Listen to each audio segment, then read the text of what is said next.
व्यक्ति की मूल प्रवृत्तियों का दमन तो किया जा सकता है, किंतु वो पुनः प्रकट होने लगती है। इसलिए आवश्यक ये है कि समय समय पर व्यक्ति आत्मविश्लेषण करता रहे, केवल ये आंकने के लिए कि कौन सी प्रवृत्तियां प्रबल हो रही हैं। यदि आत्मविश्लेषण ना करें तो यह भी संभव है कि कुछ ऐसी प्रवृत्तियां भी प्रबल हो जाएं जो व्यक्ति के आध्यात्मिक विकास को बाधित करे। एक योगी, उसकी प्रवृत्ति है भटकना। ये भटकाव भौतिक भी होता है और मानसिक भी, किंतु वो अपने गंतव्य पर, अपने लक्ष्य पर अपना ध्यान केंद्रित करे, यह उसकी अपनी निवृत्ति है। पिता का संतान को उपदेश देना, यह उसकी अपनी प्रवृत्ति है, भले ही वो आवश्यक हो, उपयोगी हो या नहीं, किंतु अपने उपदेशों की आवश्यकता, उनकी उपयोगिता का आंकलन कर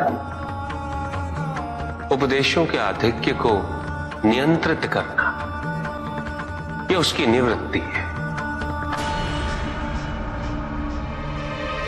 इंद्र का नाम अकारण नहीं है कार्तिक, इंद्र तो इंद्रियों के समान है, प्रवृत्तियों से भरपूर है वो, क्योंकि प्रवृत्तियों का संबंध इंद्रियों से ही होता है। इंद्रियों के माध्यम से हमें प्रवृत्तियों की पूर्णता और अपूर्णता ज्ञात होती है। इंद्र की प्रवृत्ति है असुरक्षा, जिसके कारण उसने कई दुष्कर्म किए, उसे पुनः अवसर प्राप्त हुए, अवश्य हो गए, किंतु इंद्र ने बारंबार अपने कर्मों का प्रायश्चित भी किया है। उसने अपने कर्मों का फल अवश्य भुगता है। किंतु प्रभु, जब देवराज इंद्र अपनी ही प्रवृत्तियों के वश में है, तो फिर एक साधारण मनुष्य उन प्रवृत्तियों से मुक्त कैसे रह सकता है? प्रभु, हम कैसे संघर्ष करें? संघर्ष ही ना करें, अपना सत्य स्वीकार करें और अपनी प्रवृत्तियों के प्रति सदैव जागरूक रहें।